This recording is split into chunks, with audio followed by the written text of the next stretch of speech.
Sup? We're live. All right. Who's nervous? I'm nervous. Good morning. Welcome to the Set the Tone Rams podcast. Today is Saturday, December 17th, day before the divisional round playoff game, NFC divisional round playoff game against the Philadelphia Eagles. I'm your host, Maverick, aka Drake, aka Sexy with a Pepsi. But today we have Mr. Five Dimes himself, the Rambassador. And how are you?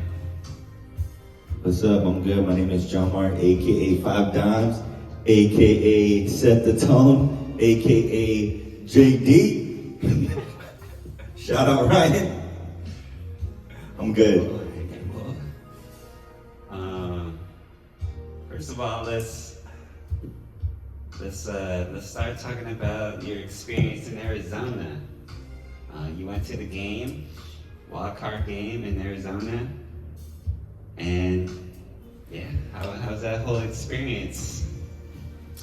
Yeah, so I decided last minute. Obviously, the game was relocated to Arizona due to the wildfires. Still thinking about all the people affected, all the people that are still in motion with trying to recover their lives. But it was kind of a last minute decision to go. I had an opportunity to buy tickets in Arizona, being a season ticket member, having pre-sale. Got a killer deal sitting down in the lower level for like $80, which would have been impossible at SoFi. And shout out to the Rams organization for setting up charter buses for fans, specifically season ticket holders, to travel to Arizona for free in these nice buses where people were allowed to drink, tailgate. There's a bathroom in the back. They hooked up each seat with towels, a bunch of Rams gear. And so we left. The game was on a Monday at 5 p.m. Pacific time. We left at like 6 in the morning from SoFi. The bus. How many fans did you see were there? It was probably about 32 buses. Each bus can probably fit, say, 80 people. So you're looking at a couple thousand people, which is insane. It was dope. It was exciting. The vibe was hype in Arizona. A lot of people were thinking that there's going to be more Rams fans than Vikings, and it definitely wasn't the case. I would say it was like 55% Viking fans, 45% Rams fans. But the vibe was crazy. You know, it really felt like, and I've never been to a college championship game, but it felt like a college championship game vibe where usually if you watch college games, you usually have, it's like 50-50, where one side of the stadium is for one team, the other side is for the other team. And that's kind of how it felt and it seemed at State Farm Stadium. You sat behind the Rams sideline, right? Would you say there's majority of the Rams fans were just behind the team sideline? Yeah, so I got to select seats on the home side, which is the Rams were the home team. And so we were sitting behind the Rams sideline, yeah. What an experience. Shout out to Alan, you know, you went to the game with you, right? So, I mean, that win though, I feel like the biggest factor in that game was probably the defense. Shout out to Jared Verse. What did you see during that game? I mean, for sure the defense, but I think, can't remember if we talked about it in the last episode, but for me, what set the tone again was the Rams scoring on the first drive. Because for you guys that might watch the Rams closely, we struggle even just scoring in the first quarter. We always have, and it seems that we've been having this trend of starting off slow and then coming on strong in the second half. But this particular game, we scored on the first drive with Stafford throwing Kyron Williams in the end zone, which was huge because again, they set the tone. And then we put up more points during the first half. And obviously our defense helped us with a touchdown with Jared Verse, which was huge. So they came out gunning, man, and I think they're obviously inspired by the whole LA Fires and that movement. It'll be really interesting against the Eagles because with that high of going into the game, with the high of how they perform, with the high of winning the game, obviously with anything in life, whenever there's a high comes a low, and hopefully that low doesn't come into this Eagles game that's coming up tomorrow. But at the end of the day, what I will say about, now kind of talking about the preparation of the game tomorrow is, the Rams are playing with nothing to lose, man. We're playing with house money. We weren't supposed to be in this game. The Eagles are the second seed in the NFC. And so they've been balling out. They're expected to win. They're the favorite to win. And if we just kind of go in with that dog mentality with nothing to lose, as the underdog, as the dog, we might be able to turn some heads and really make an upset. So I'm excited for that. And even if we don't make it with a win, I can't be more proud about this season, about this team, because they really showed resilience. We're a young team. We're not supposed to be there. And all of this is just experience gained, which is kind of the same motto in life, man. Like, you have your highs and your lows, and you just take it for what it is. You learn from it, and you keep growing, and that's what this team's been doing, man. And it's taking it step by step. Step by step. But I'll say this, man, they can't underestimate us, because a lot of Eagles fans keep referring back to when the Rams played the Eagles in I can't remember what week was that, but it was early in the season when Saquon went for over 200 yards rushing, over 300 yards total yards, and he balled out. And so when you talk about keys to the game, if we can contain Saquon, and if we can not turn the ball over, and if we can put pressure on Jalen Hurts and force him to win the game, we might have a shot, because Jalen Hurts is not the sharpest right now. He's a baller, and he can run, and that can hurt us. But again, our defense is peaking, so we'll see what happens. So you mentioned the keys to the game. Obviously, Saquon's a big factor, but tomorrow the game's going to be 12 p.m. Pacific time. I believe it's been reported that it's going to be a snow day. That weather is going to be a factor. It's in Philadelphia, so obviously in LA we're not used to snow, but do you think the weather could affect the game at all? Oh, 100%. I think the weather is going to dictate the game of what kind of game it's going to be.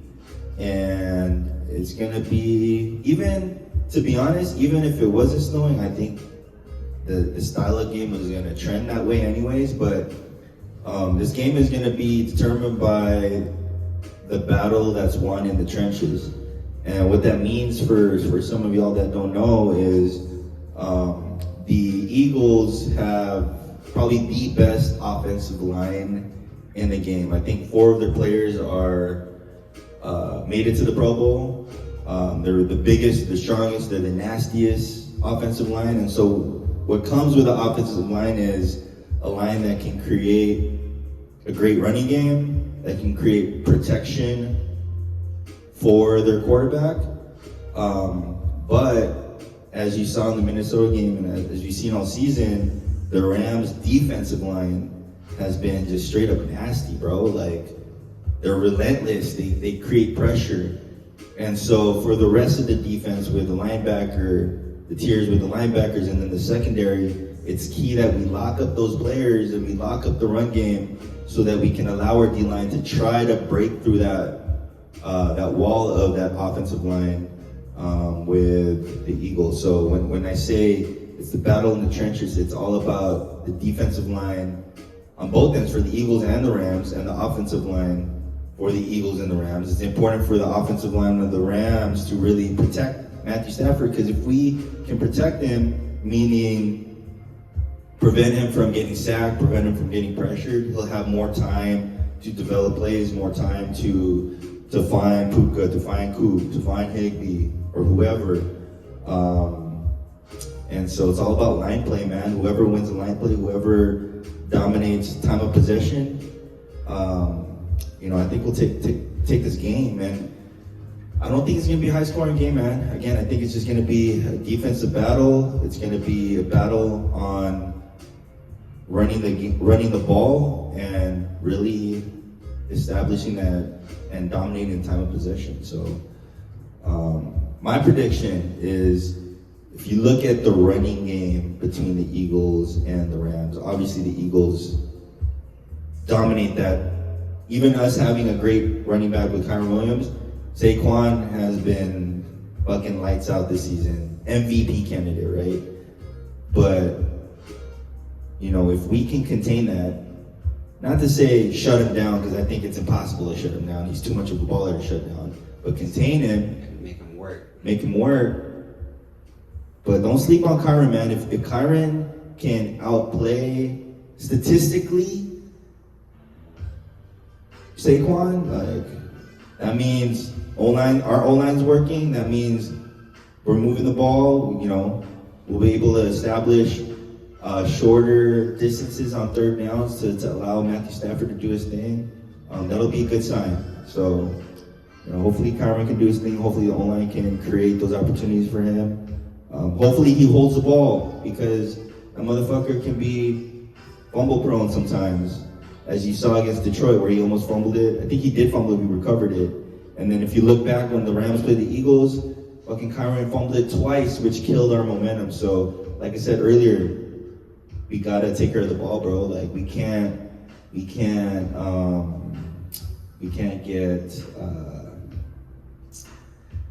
we can't get careless with the ball, because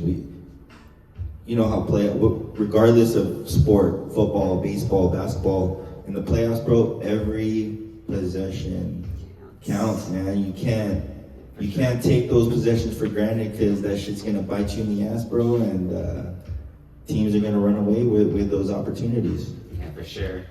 In the playoffs, like you said, every possession counts. Like you gotta stay locked in. Even as a fan, like you gotta stay locked in, like every possession, because I feel like that energy, it sounds kind of weird, but like if you bring that energy as a fan, I feel like it translates to the players. Like it gives them that energy, and when you're locked in, I feel like they're locked in. It's in unison, So I'm excited for the game. Tomorrow, 12 p.m. Sunday, February 18th. NBC. I'm excited, man. I'll be watching the game with the Ramley at the Badges. Shout out to the Badges for hosting. They're going to be watching. We'll be watching. But last question for you, where are you watching the game? I still haven't decided. I'm torn, because I enjoy watching games around a lot of Rams fans because of the environment, because of the atmosphere, because of the energy.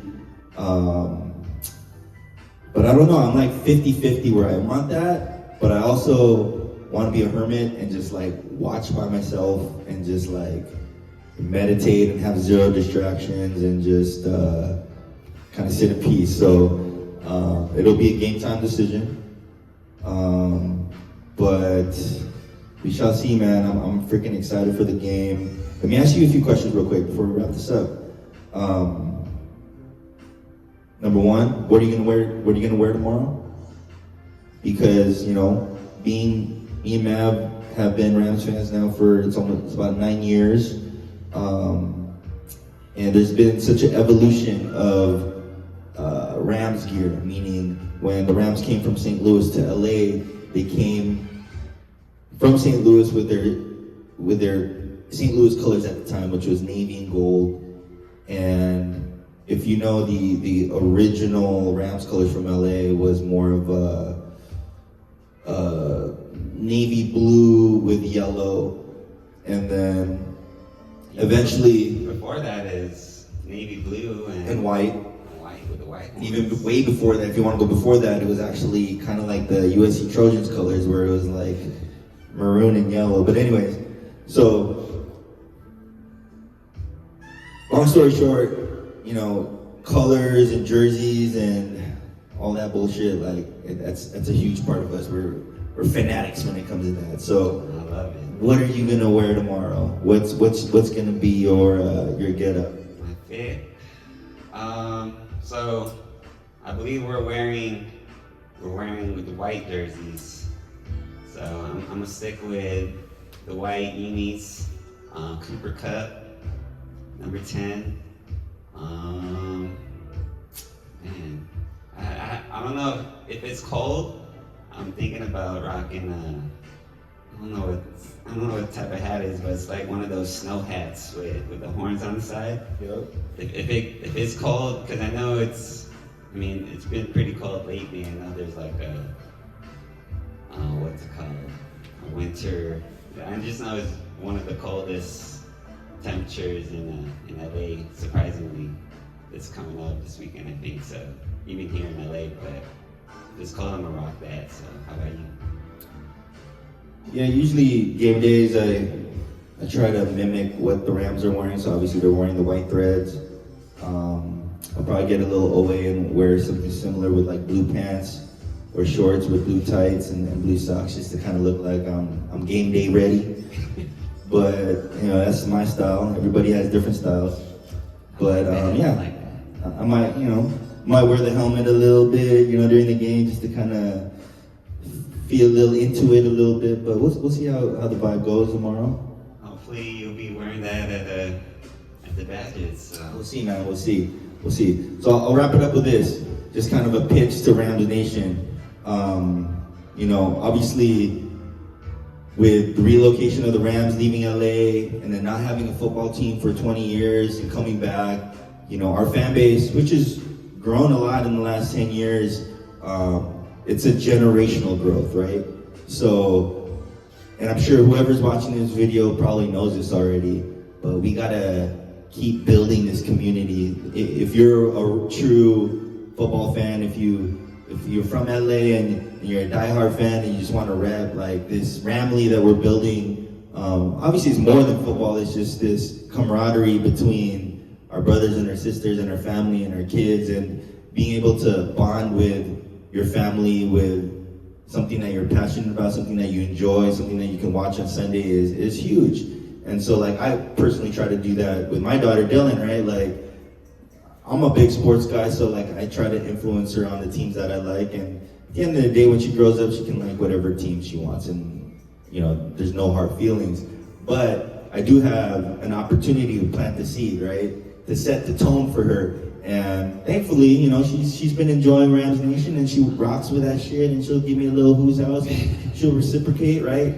But shout out to Dale. But so my encouragement to anybody watching this video, again, and I'm pretty sure everybody's doing this already, shout out to the young Badger boys, who's Rams family as well, but like keep planting that seed, because if you keep planting that seed with our kids, with our nephews, with our nieces, with even our coworkers, man, like when you look back 10, 20 years from this video, bro, like, and we continue this culture that the Rams organization is building of this, it's really an amazing organization, bro. Like, you should really be proud of like how the Rams handle their shit, because they really handle it top tier. What I mean by that is they hire the right people, they hire real good quality human beings, that know football, but also knowing like the etiquette of humanity, bro. Like, and it sounds cheesy saying that, but I really believe that. And I think it shows by like how successful they've been on the field and how they handle adversity with the Fires and trying to take care of their fans and do the right things, right? And I'm proud of that. And I think, you know, if we can keep building this culture through teams like the Rams that we enjoy watching, through our families and through our friends, like, it's a beautiful community, man. So shout out to the Rams, shout out to the Ramley. Is there an official name of your crew and our family that we're putting out, or we just call it Ramley? I just always call them Ramley, you know, like, I feel like anyone who's a Rams fan is part of the Ramley, you know. But you're saying the community that we're building, like, that's something that I am proud of, like, being a part of, like, because, you know, everyone, especially if you have a larger group, like, everyone's busy, everyone's doing their own thing, living their lives, but I feel like Sundays, right, when the Rams game is on, it's like, it's something that we all can look forward to, and that's why we try to have these gatherings, right? Like, that's why we appreciate, like, Eatin and Mike for hosting, like, allowing us to watch the game at their house and just bring the people together. That's one of my favorite parts about doing all this, you know? But yeah. Sounds good, man. Just one last shout out to Michael. Michael, I need to see your Rams energy. It's been kind of absent a little bit in the last 2 weeks. I want to feel you. I don't think you liked the last video. I don't know if you watched it. But I love you, man. Shout out to Mike, man. Love you, Mike. But, let me get a whose house? Rams house. Whose house? Rams house. You've been listening to the Set the Tone Rams podcast. Thank you for tuning in. If you enjoyed the show, if you enjoyed yourself, you know, feel free to hit that like, subscribe button if you feel so enticed. Go Rams! Donations on Venmo 5 times.